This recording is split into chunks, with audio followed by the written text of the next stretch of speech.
All right.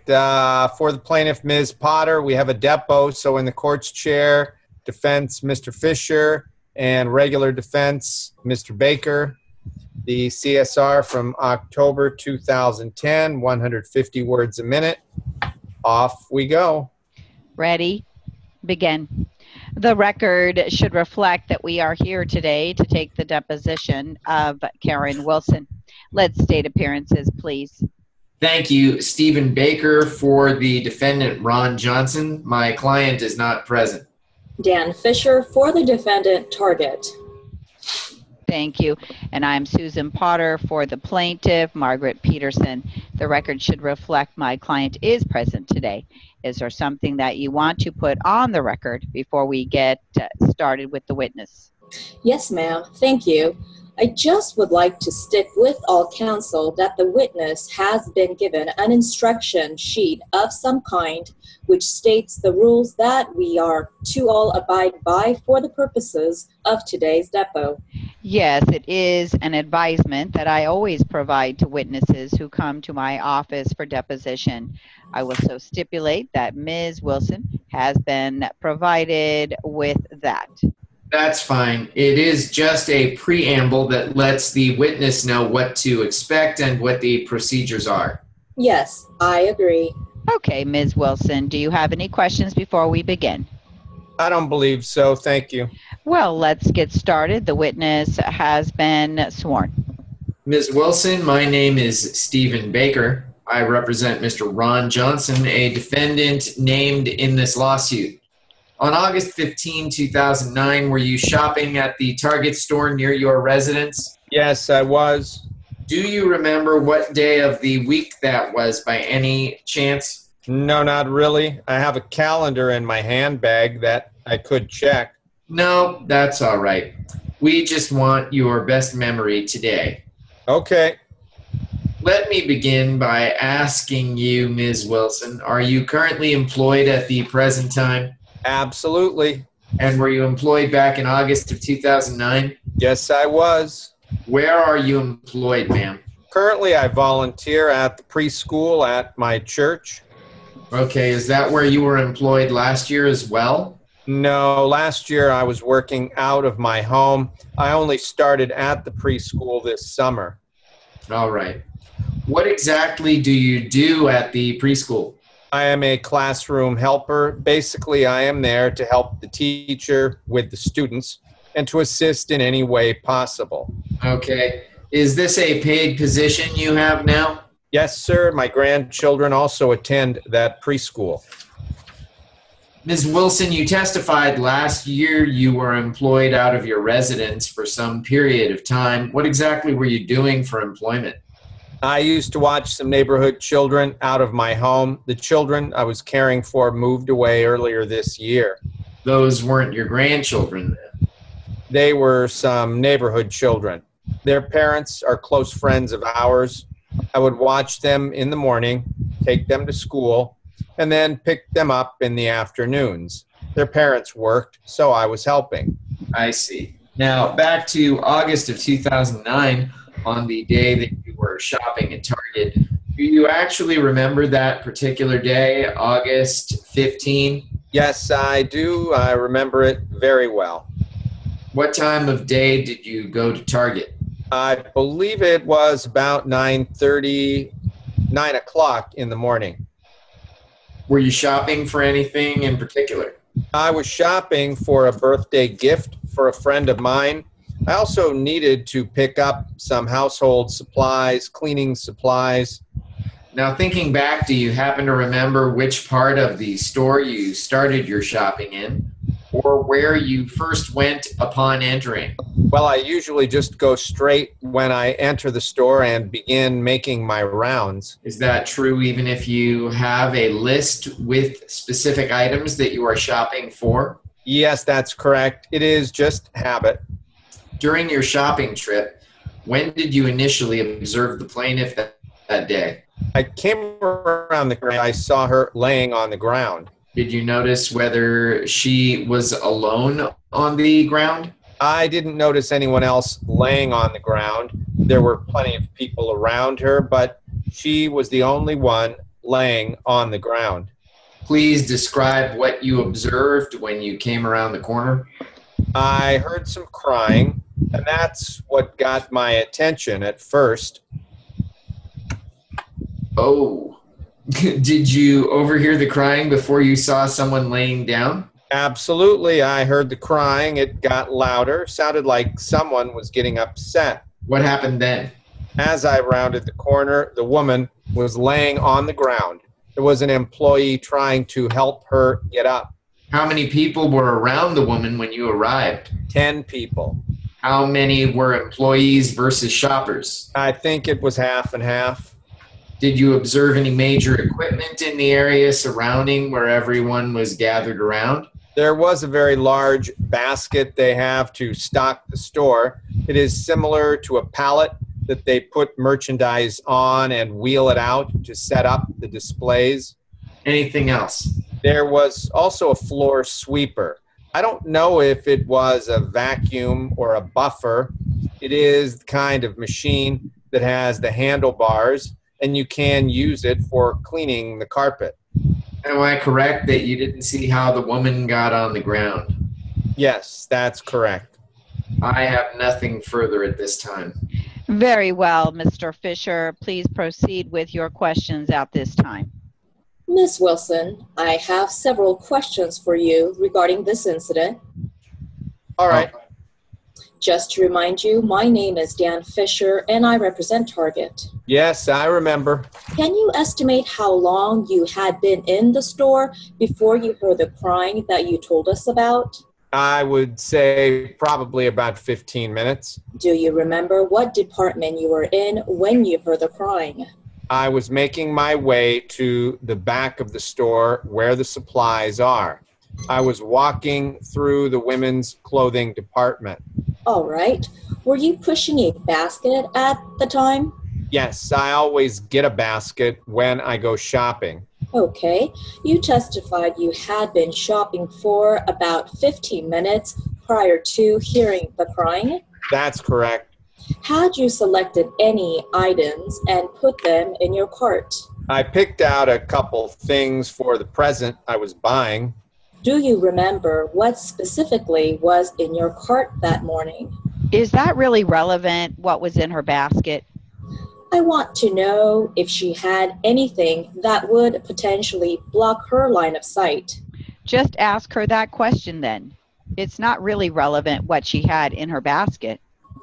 Miss Wilson, was there anything in your cart that was blocking your vision as you were shopping? No, I only had a couple items in my basket when the crying started. Okay.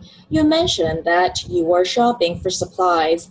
What kind of items are you talking about? Just paper towels and cleaning supplies you need around the house. I was walking to that department of the store when I heard the crying. Now, had you previously shopped in that Target on any prior occasions? Yes. Do you know if you had ever seen this woman in that Target before that morning? She kind of looks familiar sitting here today, but I don't believe so. Okay. It wasn't a situation where you were seeing someone that you knew laying on the ground?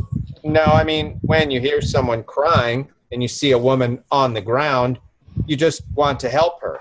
But you didn't recognize her that morning. Is that correct? I object. The witness has already answered that question. All right. It wasn't a situation where she was a friend of yours. Is that correct? No, I didn't know her name until I got the subpoena to appear here for the deposition. Very well. Now, you have testified you didn't personally see how she ended up on the ground that morning. Is that correct? That's right. Did you have any contact with the woman on the ground? By that question, I mean, did you speak to her? Not initially. The gentleman who was trying to get her up was talking to her, and he was calling for medical help. I was only waiting to see if she needed anything. At that time, did you notice any other shoppers in the area? Certainly, there were a few. Did you notice any shoppers who were speaking to the woman on the ground? There was a gentleman who was asking if she wanted to use his cell phone to call anybody. Did you overhear that conversation? He offered his phone for her to make a call.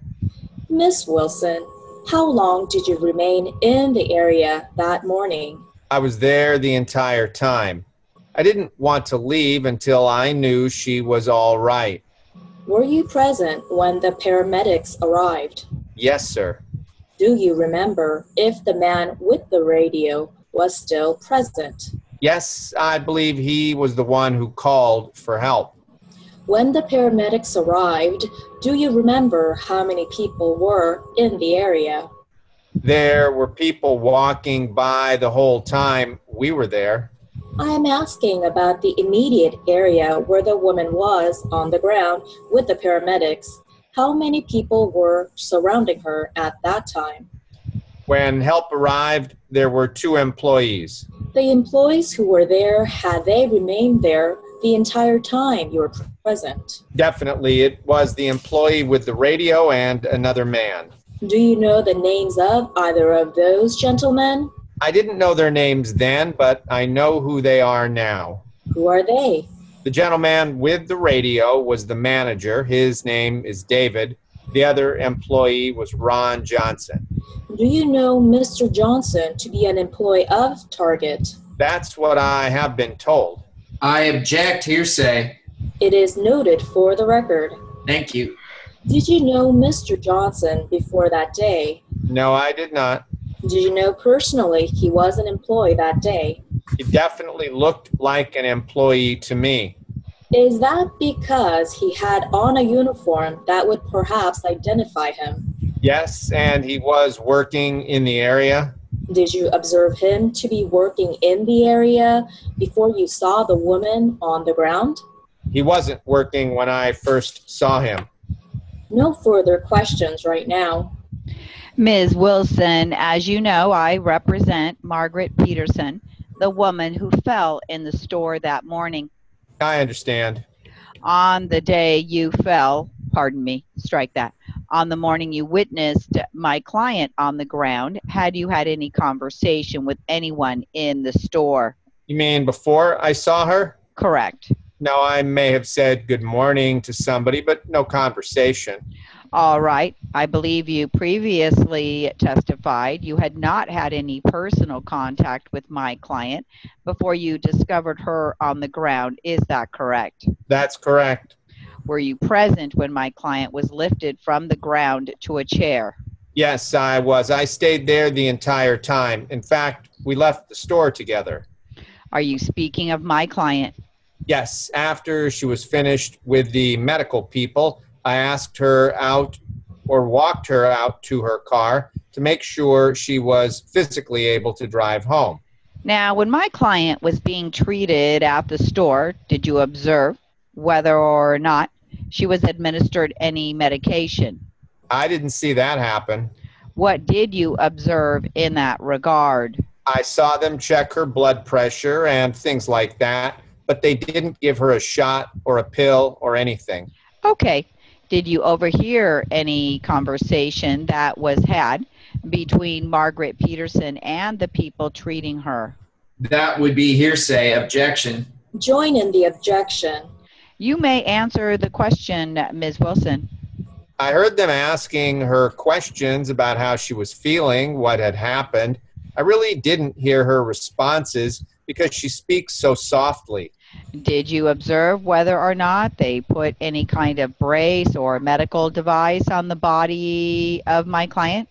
I believe they were giving her a sling for her arm, but she said she didn't want it. Do you know if my client went to the hospital that morning? They wanted to transport her to the hospital, but she didn't want to go. I am just asking what you observed. You can't testify to what you think, just what you personally observed yourself. Do you know if my client went to the hospital that morning? No, I don't believe so. We exited out to the parking lot together. I saw Margaret get into her car. What she did after that, I wouldn't have any idea. Let me ask you a few questions about that. You testified that you exited out of the store together. Is that correct? Yes, ma'am. You also mentioned that you were just beginning your shopping when you saw my client fall. Objection misstates the testimony. Join in the objection. Ms. Wilson, let me rephrase my question to you. You testified that you had only been in the store for about 15 minutes before you heard the crying and observed my client on the ground. Is that correct? That's correct. And I believe you also testified that you only had a few things in your basket at the time. Is that correct? That's right. Is it fair for us to assume that you didn't complete your shopping during that morning before you left Target? No, I finished my shopping and then I left. You testified previously you exited out to the parking lot with Margaret Peterson. Is that correct? That's correct. So explain to us how that happened. Did my client wait for you to finish your shopping and then you exited together? Objection leading. What happened was that when she got up and was ready to leave, I asked her if she wanted some assistance out to her car. She said she would be okay. I asked her to kindly wait for me so I could help her outside. Okay, and I have lost my spot. But maybe, okay, did she wait for you somewhere in Target? Absolutely. We immediately walked over to where the snack bar is. There are tables and chairs over there. I bought her a cup of coffee, and she sat there and relaxed for a little bit. Did you remain there with her? What transpired after the coffee? I left her there, and I went and picked up a few more things that I needed, and then I checked out. After I had paid for my items, then I met her back over at the table and chairs. Was she in the same position she was in when you originally left her there? You mean sitting at the same table? Was she seated at the same table, same position she was in when you originally left her there? Correct. We walked over there. I asked her not to go anywhere and to wait for me. She promised she would wait for me. She patiently waited. Okay. After you made your purchases, did you immediately leave the store? Tell us what happened. When I met her back over by the snack bar, I sat down and we chatted for a little bit. She was still drinking her coffee, so we just remained there drinking coffee and relaxing. Did you have any conversation with Margaret at that time? Well, of course. I asked how she was feeling and if she needed anything to eat. Without telling us what she said to you, describe to us exactly what happened. I'm not sure I understand. Did you have any discussion with my client regarding what had transpired that morning in Target? Certainly, she told me what happened. All right. Without telling us what her words were, did she relay to you what it was that caused her to be on the ground when you first saw her? Yes, she did. Did she express to you what she believed happened prior to her fall? Yes, she did. Approximately how long did you remain in the Target food court? I would estimate we were only there probably another 20 minutes. I ended up getting myself a cup of coffee, and we just remained seated and chatted for a bit. Would it be accurate to say that you and Margaret Peterson are approximately the same age? Yes, ma'am. We talked about our grandchildren and all the things we have in common.